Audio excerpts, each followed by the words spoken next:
Well, more news that housing's in trouble. It's going to be noticeable, I think, in the coming year or two, to be honest with you. And here's Canada back in the spotlight. Article from Zero Hedge. We know it's going to be painful. Half of existing Canadian mortgages are up for renewal in 2018. When commenting last week on the latest troubling trends in Canada's housing market, we predicted that, unlike a previous forecast by Deutsche Bank's Torsten Slok from early 2015, who at the time said that Canada is in serious trouble, this time the moment of truth for Canada's all-important housing market was indeed at hand. The reason? While it had taken banks some time to push up their mortgage rates, they were finally catching up, as Bloomberg reported. Just in the past few days, Toronto Dominion Bank, Canada's second largest lender, by the way, lifted its posted rate for 5-year fixed mortgages by a whopping 45 basis points, almost a 0.5%, to 5.59% as government bond yields touched their highest level since 2011 this week. Quote, "It's a big move. The biggest move in years," said Rob McLister, founder of RateSpy.com, a mortgage comparison website.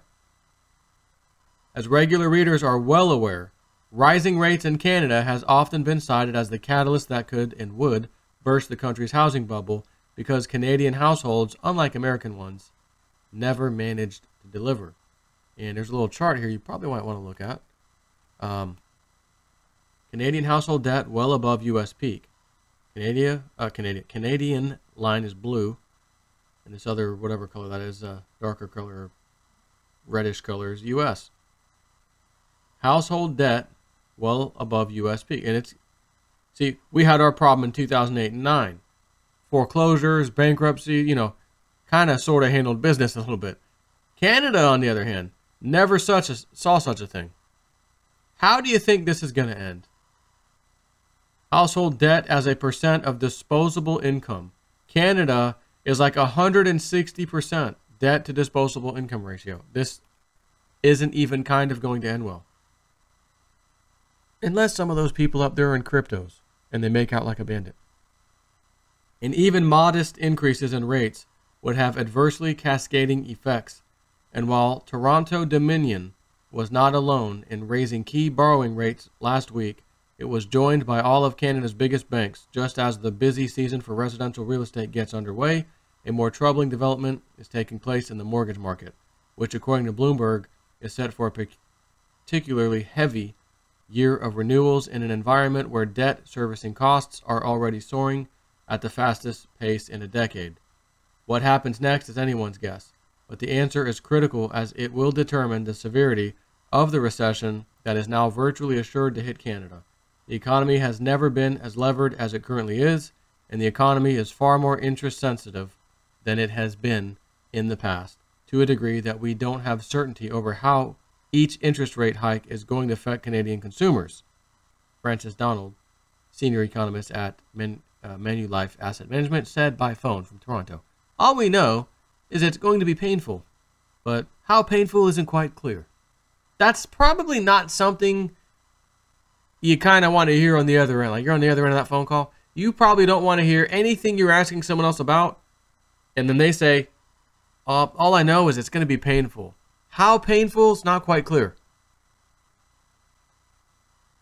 Listen, is the stock market going to go down and collapse? Listen, reply, all we know is it's going to be painful, but how painful isn't clear.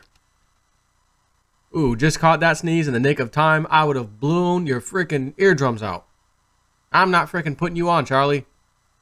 Ooh, that would have been bad. I would have probably had to edit that video because it would have hurt so bad, your ears. Joe, what did you just swallow, a bomb? Did the bomb just go off in the mic? Yeah, kind of. I get that from my Papa Elf.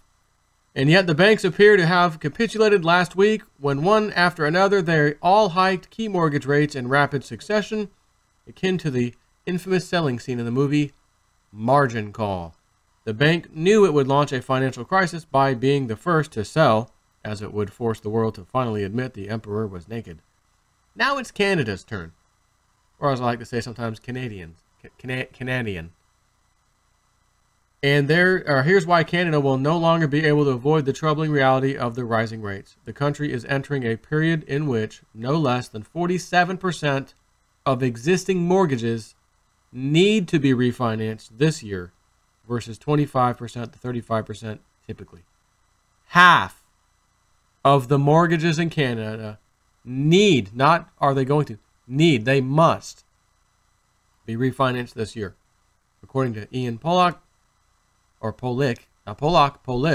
of North American Rates Strategy at CIBC in Toronto.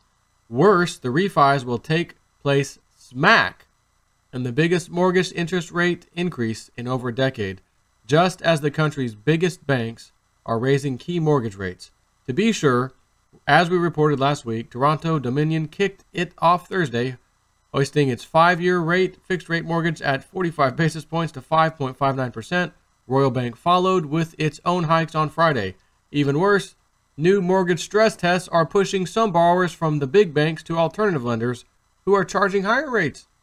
Lenders such as the infamous, remember this one from last year? Home Capital Group. Remember that one? Had to be bailed out? I was doing a couple of videos on that.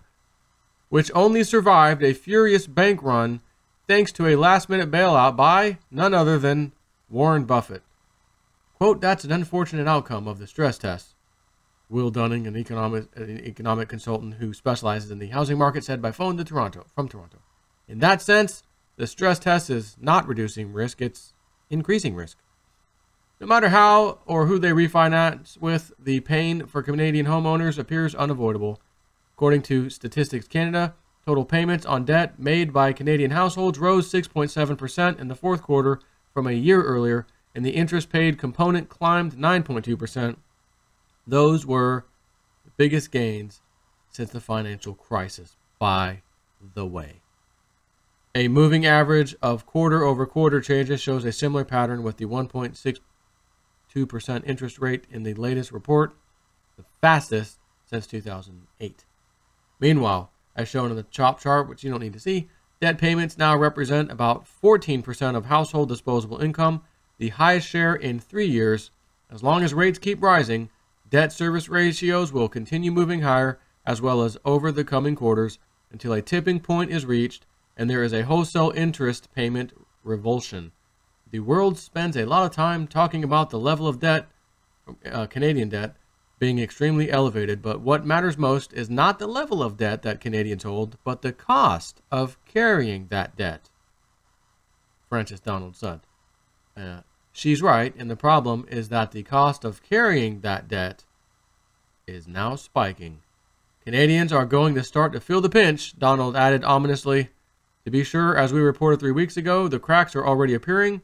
As RBC analyst Vivek Silot pointed out, the roll rate, the percentage of credit card users who roll from early stage delinquencies to 60 to 89-day delinquencies, reached, guess what, the highest since when? Take a guess.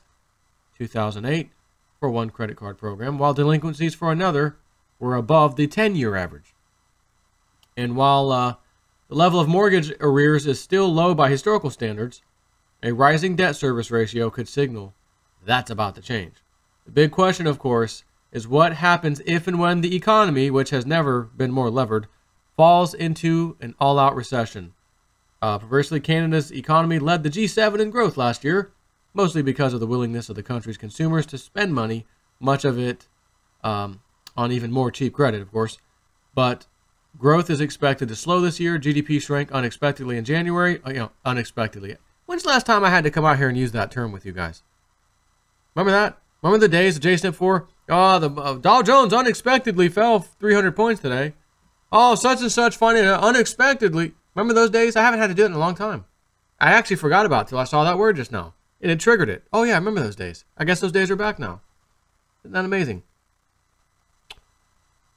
GDP shrank unexpectedly in January, with February due late Tuesday.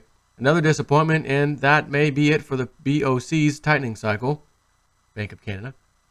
Meanwhile, leading indicators suggest that the tipping point may have already come. Canada's retailers have already had a tough few months. Retail sales in February were still 1.8% below 2017 peak levels. In volume terms, the input used to calculate gross domestic product data, first quarter retail sales probably posted the biggest quarterly drop since, guess when? the 2008-9 recession. Canada bulls hang their hat on the country's still low unemployment rate, which has benefited from rising oil prices and decent economic growth, which should help the country economy weather higher rates. Although, with every basis point increase, risks are rising. Quote, you have some capacity in the economy to absorb this, but the fact that rates are going up isn't positive for consumers because it's making credit more expensive, a person from Bloomberg said. That's the but. And in an economy that has never been in more in debt, that's a very big but. Exactly. My friends in Canada, I don't know what to tell you if you have to refi. And I know, like, if you buy, at least here and most likely all of America, I know for sure in Florida, again, it's probably all of America, but when you have like a commercial real estate loan, usually you got to refi also every 5 years or so. Like, there's no way around it. Like, they don't do 30 years, right? So whatever the rates are, sorry about your luck, got to refi. And from what I gather reading this, this is for homeowners. So Canada may have it a little differently, where they've got to constantly refi. Again, it's always about the bankers and that effing interest. Bankers screw us all over. They get bailed out. They got to keep the houses. They got to keep the money, and you lose. Now they raise the interest rates on you. Nothing to do with you. Have no input whatsoever. They've decided, the 1%, to give themselves a raise. Or maybe it's time for them to consolidate and grab more wealth.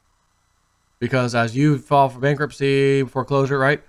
They get to buy up all the cheap assets. So this is why I do these videos. I try to tell you all about cryptocurrencies. Get in this because you now have a possibility here to take those crypto profits and do what the elite do.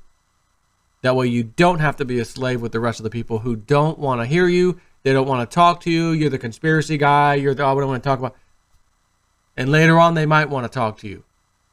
When they see you with several properties, management company handling those properties, nice house, paid off this, paid off that. Hey, man. Hey, Joe, I haven't seen you in a while, man. What's new? Oh, yeah, I didn't tell you I moved. Yeah, oh, yeah, I got a new house and everything. Yeah. How's life? Oh, yeah, we had to move. Oh, yeah, we got an upgrade? No, man. We're getting foreclosed on. No kidding. Damn, again? Man, 2008-9, all over again. Man, I used to talk about that stuff on Facebook. Yeah, I'm sorry you didn't want to hear it back when I used to talk about it. I've been teaching for years now how to look for this coming again and prepare for it and then do things to better yourselves when it happens. But, you know, you guys kept telling me on Facebook, stop talking about that stuff, you know, so I didn't want to hurt anyone's feelings, so I stopped talking about it. While they're staring at everything you own and how life is easier for you because you were paying attention, you were the conspiracy theorist, and you were right again. Take care.